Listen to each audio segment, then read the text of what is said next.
to acknowledge that some very important, all of you are my friends, new friends, and it's great to see some of my old friends, but there's a couple of people here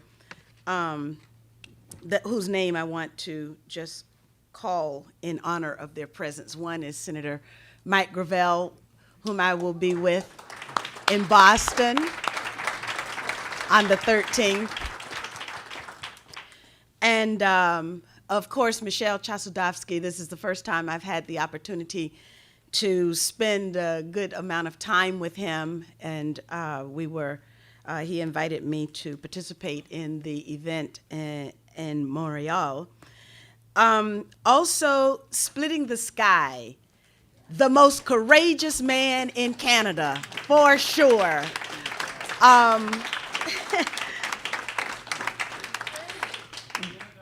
Stand up, Splitting the Sky, John Boncourt. And there's going to be another action, I understand, against George W. Bush, who comes to Canada quite often to collect six-figure speaking fees that your organizations heap upon him. And, war criminals should not be welcome in Canada.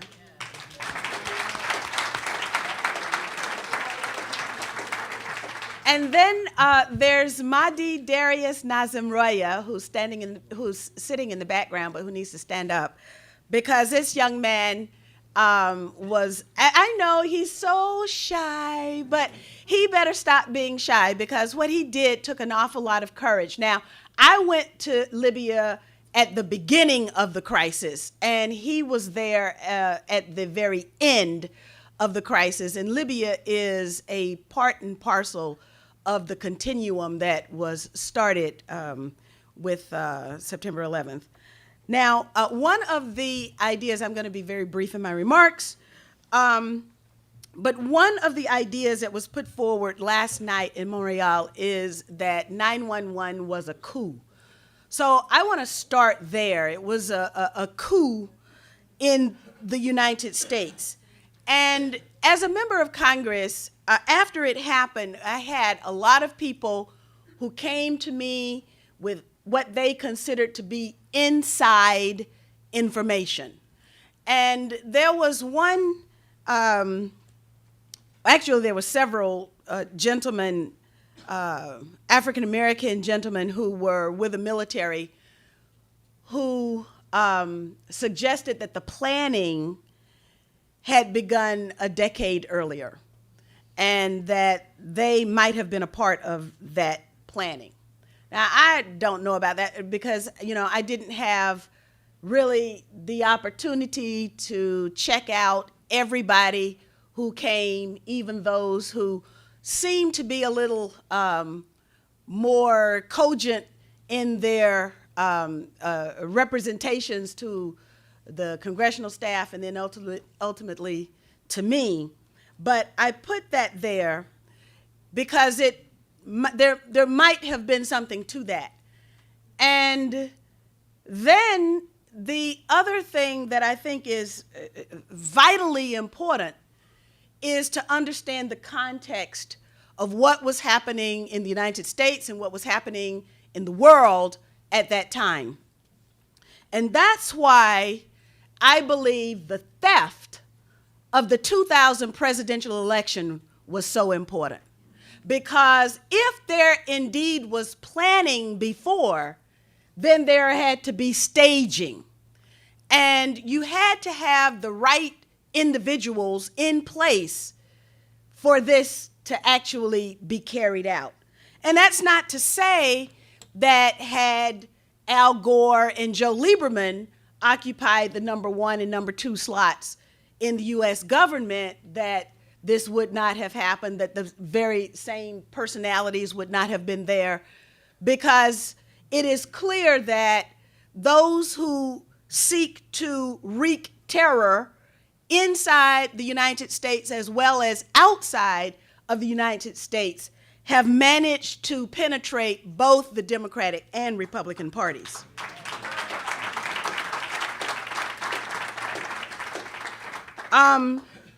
But the theft of the presidential election was important, and that's how then we ended up with Bush, Cheney, Powell, Pearl, Rumsfeld, and Wolfowitz, and all of the cast of characters that you know very well. It is also my belief in conducting really the only, how can I say, well, the first, if not the only, congressional investigation into the theft of the presidential election, that the Democrats at the highest levels of the Democratic Party colluded with the Republicans to prevent any real substantive investigation, one, that during the process of the recount that would have changed the outcome, and two, after the fact, that would have denied legitimacy to the illegitimate president, George W. Bush. So we can't absolve the Democrats of anything because they were part and parcel of the problem. Now, one of the other things that happened that I think was important at that time was after the theft of the presidential election, and then at that time, which is chronicled by Greg Palast in various books and articles that he wrote, I worked with him to try and get as deeply as I could into the mechanism of theft. And it seemed that we were really the only ones who, despite 535 members of Congress, whose political livelihoods would have depended on the integrity of the 2000 election, but it seemed that there were not very many people who were interested in election integrity. But anyway, so we are conducting these investigations into exactly what happened in Florida. Now, of course, the same thing as a result of the refusal of the Green Party in the United States, as small and underfunded as it is, to investigate what happened in 2004, now we have a lawsuit that's been filed to look into the mechanism of theft in Ohio of 2004, just as an aside. But what also was very important that was happening on the international stage at that time, I served on the International Relations Committee, both the International Relations Committee and the House Armed Services Committee. And at that time, there was the Durban World Conference Against Racism, which that entire process was extremely important to people who think like me, because there is a global community of people who have legitimate grievances against their political systems, and they do not have a mechanism to have those grievances addressed. And that includes inside the United States. So Durban was very, very important to me. It was also important that, to me, that the Congressional Black Caucus be represented at Durban. We did some things there. I was the chairperson of the Congressional Black Caucus Task Force on Durban. There in Durban, I was very pleased to have presented to Mary Robinson, who at the time was the High Commissioner for Human Rights, a paper that outlined the murders unsolved of members of the Black Panther Party who had been illegally targeted by the United States government. And there are some 24 of these individuals who were active in U.S. politics who wanted the United States to rise to a higher level, to acknowledge, respect, and respond to the legitimate hopes and aspirations of people who had been shipped over to the New World against their will and who had been denied their rights and human dignity in the course of pursuit of those rights up to the present time. That was very important to me. Durban was a success because at Durban, all of the world's aggrieved peoples were able to come together in dignity and in respect and place our agenda on the international stage. And it was less than a week when I returned from Durban that September 11th occurred and the entire conversation changed. Now, what happened on September 11th from the standpoint of somebody who was in Washington, D.C.? Probably the thing that struck me the most was after September 11th, there were slick brochures, magazines with photographs that appeared on the newsstands immediately after September 11th. And I asked myself, how did they get those pictures? Kind of like all of those red, black, and green flags that showed up overnight in Libya. We also, as members of Congress, were given talking points, and you all have seen my interviews that I've done talking about these talking points. But to go back to, I will describe the talking points in the language that was used by Fred Hampton, Black Panther Party member, chairman of the Chicago chapter. And what he used to say before he was killed in the counterintelligence program was that he was sick and tired of receiving answers that don't answer, explanations that don't explain, and conclusions that don't conclude. That is the way I would characterize those talking points. The talking points basically said that the United States was hit because we're free. But now I think I have given you a little bit of my background. And what I understood clearly was that we ain't free. And so therefore, that talking point was created for another population, but certainly not the 635,000, approximately 635,000 people that I represented, and the millions across the United States who looked to me for leadership. So I want to fast forward because you have that information. And what I will say, I'm not going to take 10 minutes. And what I will say is that there were certain members of Congress. You know that the United States Congress has done veritably nothing on the issue of 911. And how could that possibly be?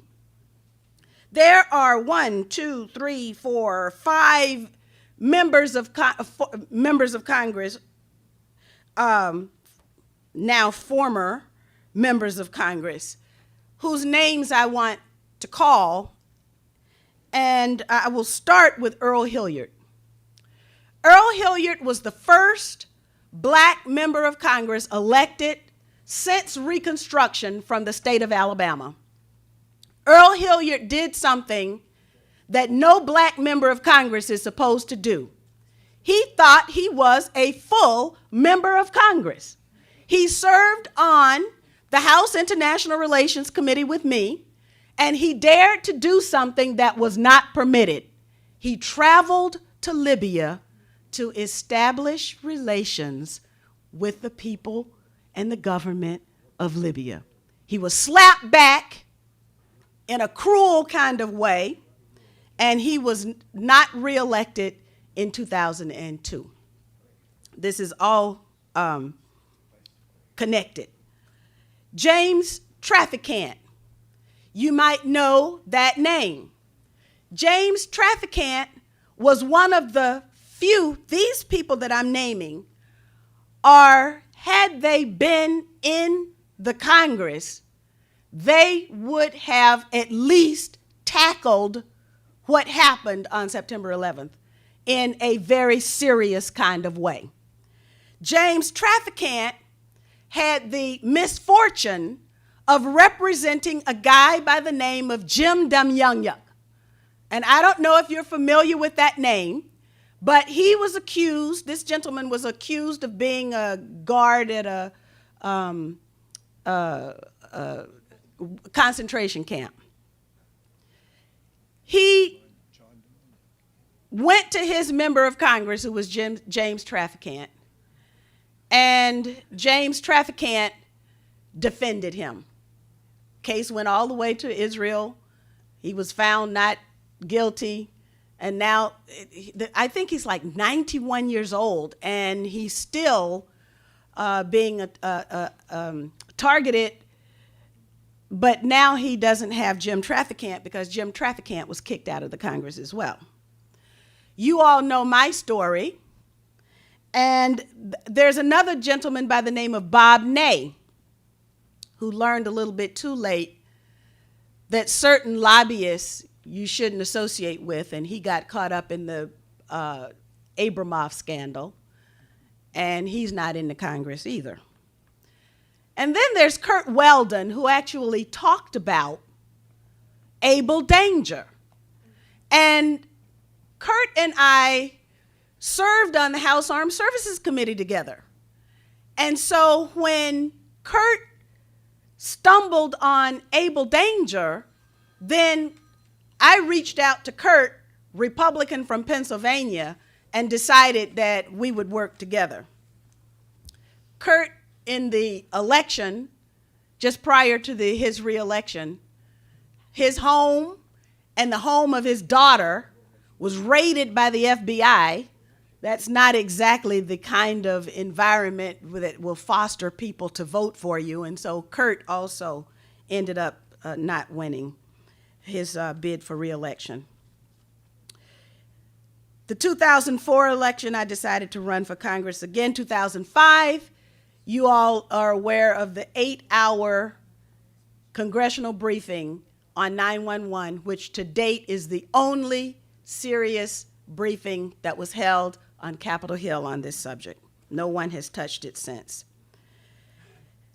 The reason that I didn't believe the talking points and the severe orchestration that took place and sort of a induction into groupthink that 535 members of Congress were supposed to buy into was because, one, I understood as an African American what it means to be targeted by the United States government through the documentation provided to all of the people of the world now, because it's on the internet, in the COINTELPRO papers, the counterintelligence program. COINTELPRO papers is a book written by Ward Churchill.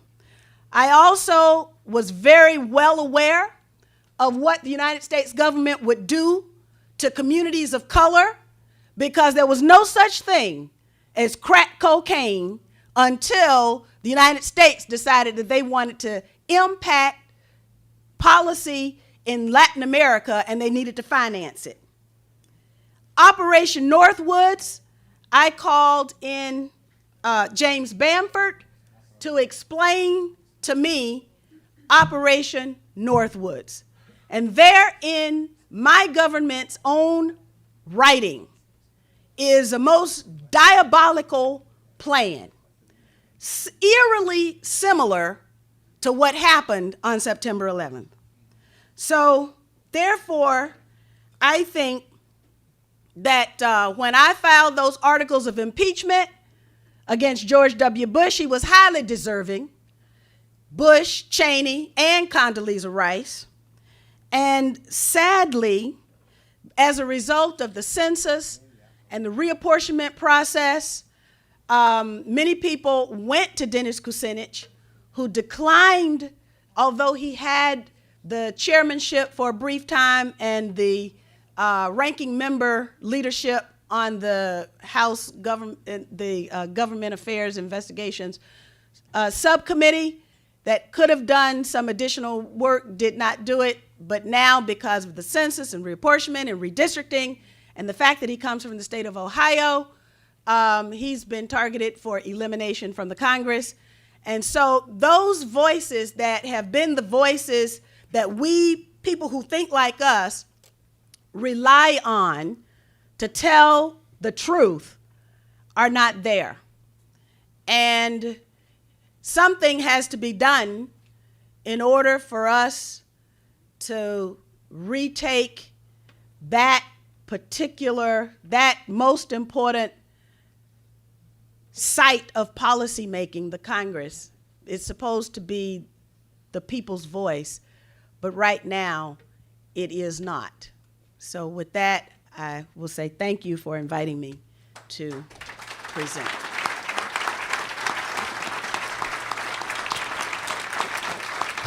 Thank you.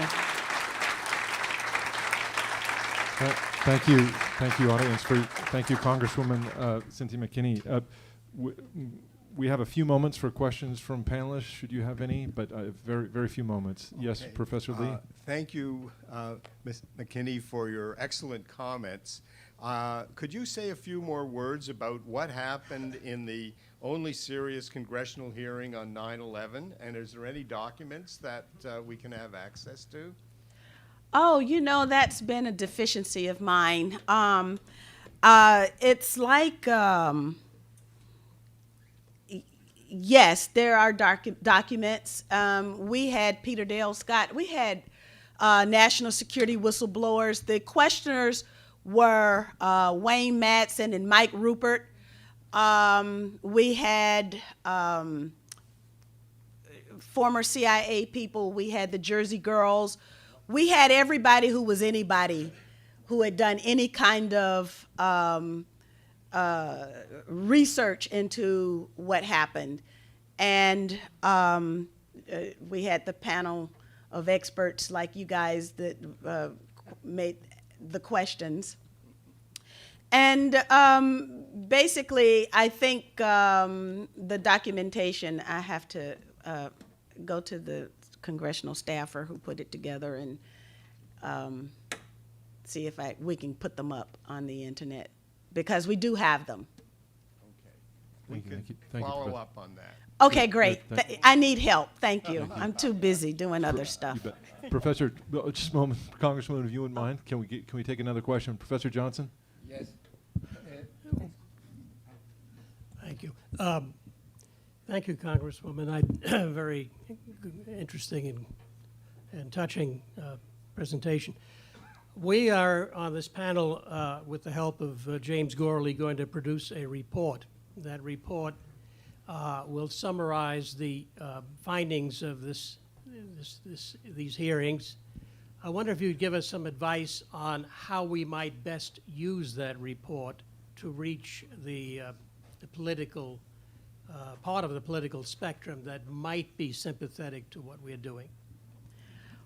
Well, I think Senator Gravel will, have you given your remarks yet? No. Sunday. Okay, when Senator Gravel talks, I think he will be able to answer that question on the U.S. side. But I think that the actions of splitting the sky are the kinds of thing that needs to happen here in Canada, because you have a law on the books that allows for citizen arrest. And with the proper documentation, which of course I think with the panel of experts that will be panels of experts that will be presenting here, that provides the kind of evidential foundation to bolster the kinds of actions that Splitting the Sky will take. And maybe if things work out, maybe I can be here too in October. Well, maybe can we take one more question? Congressman, you can stay for a few more minutes. Thank you. You're welcome. Do you think that the September 11 event happened in order to justify the Iraq War, which was decided on 2000, and what role the American press played before the war against the Iraq? You speak about the Iraq War has been decided in 2000. It seems to me that you have told. So the war, the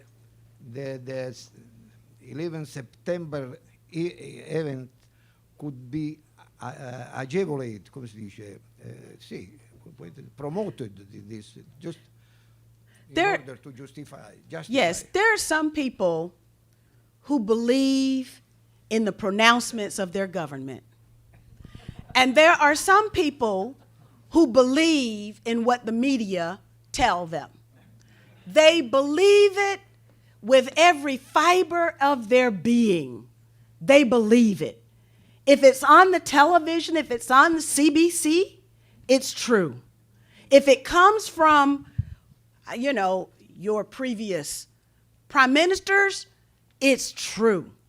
And there are some people who like that in the United States as well. But because I come from the underside of the United States, I am not the person from the shining city on the hill. I am from the person whose family is in the slum, who is to service those people in the shining city on a hill. And therefore, I see the United States and the operations of the government and the society, the culture, and the media from a different perspective. Thank you very much. That perspective is bolstered by the documentation that is provided on the internet under the counterintelligence program, and then at thekingcenter.org, you can see in 1999, when the trial was held to ascertain the complicity of certain individuals and certain institutions in the murder of Dr. Martin Luther King Jr., one of the expert witnesses testified that in 1999, 1/3 of the CIA budget was devoted to buying the media. And the lies and the demonization that took place during the civil rights movement was paid for by the U.S. government. And they knowingly repeated lies. Now in 2003, in a court in Florida, a decision was made that the United States media could knowingly lie to the people with impunity. That is now U.S. law. So the media have taken that to an extreme in Libya.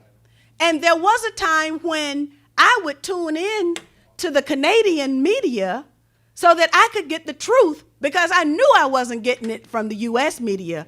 But now, why in the world would you guys choose to put yourselves in the hip pocket of the United States so you could be sat on?